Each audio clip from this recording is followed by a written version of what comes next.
سلام به تو دوست عزیز و همراه همیشگی کانال راز. امیدوارم هر جا که هستی دلت آروم و نگاهت روشن و مسیر زندگی پر از نشونه های امید باشه.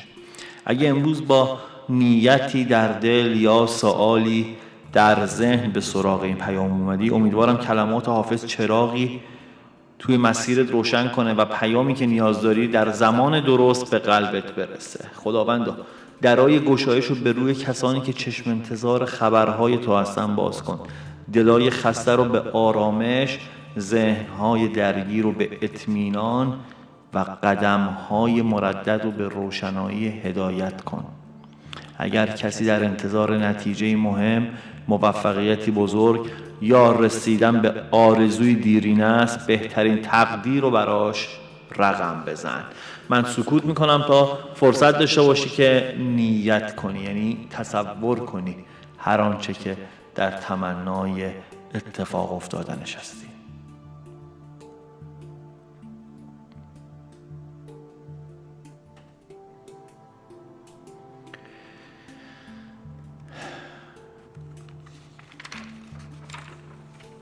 خب اگه آماده ای بریم سراغ غزل 242 از حافظ شیرازی که میگه: بیا که رایت منصور پادشاه رسید، نوید فتح و بشارت به مهر و ماه رسید. جمال بخت ز روی ظفر نقاب انداخت، کمال عدل به فریاد دادخواه رسید. سپهر دور خوش اکنون کند که ماه آمد، جهان به کام دل اکنون رسد که شاه رسید. ز قاطعان طریق این زمان شوند ایمن، قوافل دل و دانش که مرد راه رسید. عزیز مصر به رغم برادران غیور، ز قعر چاه برآمد و به اوج ماه رسید.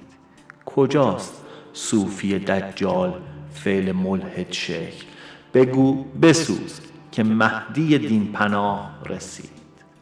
صبا بگو که چه ها بر سرم در این غم عشق، ز آتش دل سوزان و دود آه رسید. ز شوق روی تو شاها بدین اسیر فراق، همان رسید که از آتش به برگ کاه رسید. مرو به خواب که حافظ به بارگاه قبول، ز ورد نیمه شب و درس صبحگاه رسید. بریم سراغ تعبیر و تفسیر بیت به بیت این غزل 9 بیتی و پیام و فال این پیام.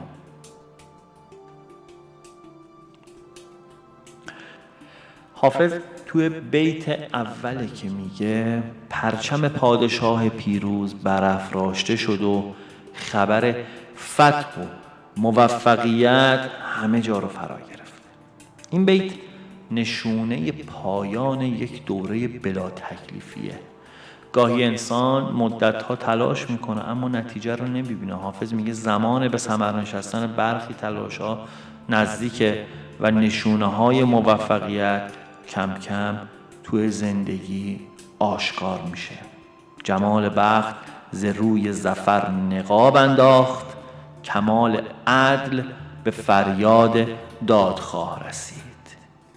بخت و اقبال چهره واقعی خودشو نمایان کرده و عدالت به یاری کسایی میاد که در انتظار حق بودن. یعنی اگه مدتیه که احساس کردی حق تو نادیده گرفته شده یا زحمات دیده نشده، این بیت داره یادآوری میکنه که حقیقت همیشه پنهون نمیمونه. دیر یا زود نتیجه صداقت و تلاشت آشکار میشه. سپهر دور خوش اکنون کند که ماه آمد، جهان به کام دل اکنون رسد که شاه رسید. میگه الان دیگه زمانه قرار روی خوشش رو به ما نشون بده و ماه و شاه هر دو اومدن. این بیت از تغییر شرایط سخن میگه. روزهایی که شاید پر از نگرانی، ابهام بوده، داره جای خودش رو به دوره‌ای روشن میده. حافظ خبر از بهتر شدن اوضاع رو میده. ز قاطعان طریق این زمان شوند ایمن، قوافل دل و دانش که مرد راه رسید.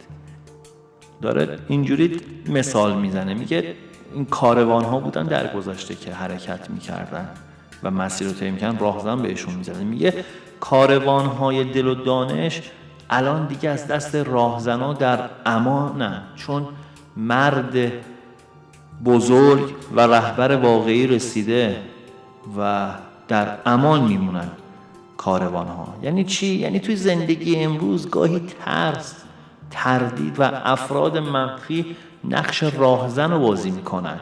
کسایی که انرژی منفی میدن، کسایی که حسادت میکنن، کسایی که حالا کینه ورزی میکنن. حافظ میگه زمان اون رسیده که قدرت تشخیص و آگاهی تو بیشتر بشه تا بتونی مسیر درست رو پیدا کنی. عزیز مصر به رغم برادران غیور ز قهر چاه برآمد و به اوج ماه رسید.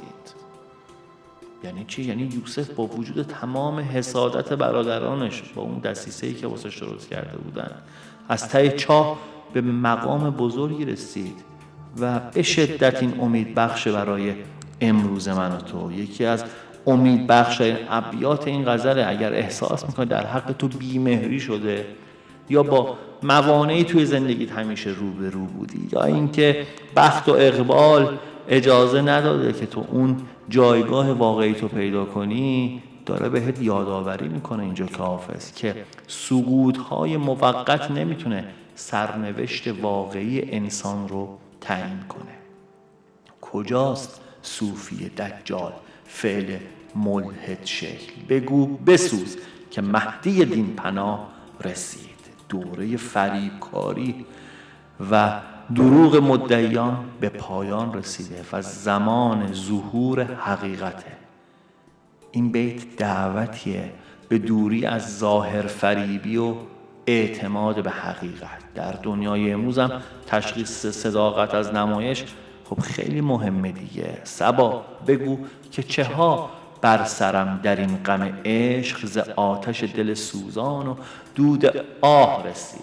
رو میکنه به باد صبا، ازش میخواد که شهادت بده. میگه بگو که در این عشق چه رنجها و چه سختیهایی بر من گذشته. حافظ فراموش نمیکنه که هر موقعیت بهایی داره و این بیت هم یادآور ارزش صبر و استقامت توی مسیر آرزوهاست. ز شوق روی تو شاها بدین اسیر فراق، همان رسید که از آتش به برگ کاه رسید. از شدت اشتیاق و دوری حال من مثل برگ کاهی شده که توی آتیش افتاده. یعنی چی؟ یعنی گاهی رسیدن به خواسته های بزرگ نیازمند تحمل سختی های عاطفی و روحی. این بیت بیانگر عمق اشتیاق و پایداری تو مسیر عشق و هدفه. مرو بخواب که حافظ به بارگاه قبول، ز ورد نیمه شب و درس صبحگاه رسید. حافظ میگه به مقام پذیرش و موفقیت رسیدم چون شبها اهل دعا و روزها اهل دانش و تلاش و آموختن بودم. و شاید مهمترین درس این غزل هم همین بیت آخرش باشه دیگه، که موفقیت حاصل ترکیبی از امید و دعا و تلاش و صد البته استمراره. هیچ گشایشی بدون حرکت و هیچ موفقیتی بدون صبر به دست نمیاد. و بریم سراغ پیام غزل.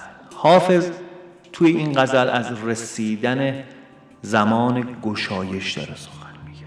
بارها تاکید کرد که هیچ تاریکی همیشگی نیست و هیچ چاه عمیقی نمیتونه مانع رسیدن انسان به اون جایگاه واقعیش بشه. پیام اصلی غزل اینه که عدالت، حقیقت، موفقیت ممکنه دیر برسه اما در نهایت راه خودشو پیدا میکنه. توی زندگی امروز خیلی از ما نگرانی‌های مالی داریم، خیلیامون مشکلات کاری داریم، چه بسا دغدغه‌های عاطفی یا ترس از آینده رو داریم باهاش دست و پنجه نرم می‌کنیم. یه گاهی اونقدر درگیر مسیر میشیم که فراموش می‌کنیم هر فصل سختی پایانی داره.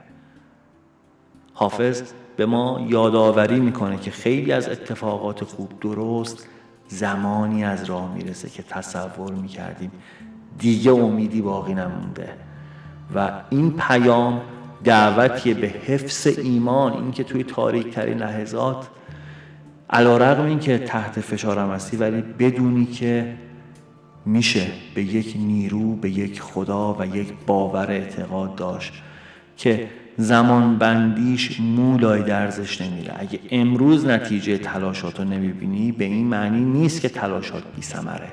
شاید تنها زمان شکوفایی اونها هنوز از راه نرسیده باشه. یک رازی تو این غزل هست که در ظاهر این غزل درباره پیروزی و عدالت و رسیدن شاهه، اما یک لایه عمیق‌تر حافظ داره از دیدار درونی انسان حرف میزنه. شاه واقعی در این غزل میتونه اون نماد آگاهی و امید و نیروی الهی درون انسان باشه. زمانی که این آگاهی توی قلب انسان بیدار میشه ترس عقب میشینه، راهزنان ذهنی از بین میرن و انسان دوباره قدرت حرکت کردن رو پیدا میکنه. حافظ میخواد بگه بزرگترین گشایش زمانی رخ میده که فرد به توانایی‌ها و ایمان و ارزش واقعی خودش باور پیدا کنه. اون وقته که حتی اگر در چاه مشکلات باشی مسیر تو به سوی ماه و روشنایی باز میشه. حالا بریم سراغ فال این غزل. اگر با نیتی به سراغ این فال اومدی، حافظ نشونه های خیلی مثبتی پیش رود قرار داده. این غزل از خبرهای خوب، باز شدن گره ها و رسیدن به نتیجه تلاش ها و آشکار شدن حقیقت داره سخن میگه. اگر مدتیه که احساس میکنی شرایط برخلاف خواسته ها داره پیش میره، این پیام میگه هنوز داستان به پایان نرسیده. برای بعضی از شما این غزل میتونه نشونه موفقیت در یک موضوع کاری یا مالی باشه، برای بعضی دیگه خبر از روشن شدن یک رابطه یا پایان یک سوء تفاهم. اگر در انتظار نتیجه‌ای هستی، نشونه های این غزل حاکی از اونه که صبر و استمرار تو بی ثمر نمیمونه و حافظ داره بهت توصیه میکنه که امیدت از دست ندی، از مقایسه خودت با دیگران دوری کن و اجازه نده ناامیدی مسیرت رو تغییر بده. همون جوری که یوسف از چاه به اوج رسید، تو هم میتونی از شرایط فعلی عبور کنی و به جایگاه بهتری دست پیدا کنی. دوست خوبم، این بود پیام امروز. اگر پیام این غزل با حال و هوای این روزهای تو همخونی و همسو بود، برام بنویس توی کامنت ها، بنویس که به من هم انرژی میده. و خواهشم اینه که ویدیو رو لایک کنید، چنل رو سابسکرایب کنید و با دیگر دوستانتون به اشتراک بذارید تا پیام بعدی دلت روشن، راحت هموار و سهمت از زندگی پر از خبرهای خوب و اتفاقهای مبارک باشه. مراقب خودت باش و به امید روزهای درخشان‌تر.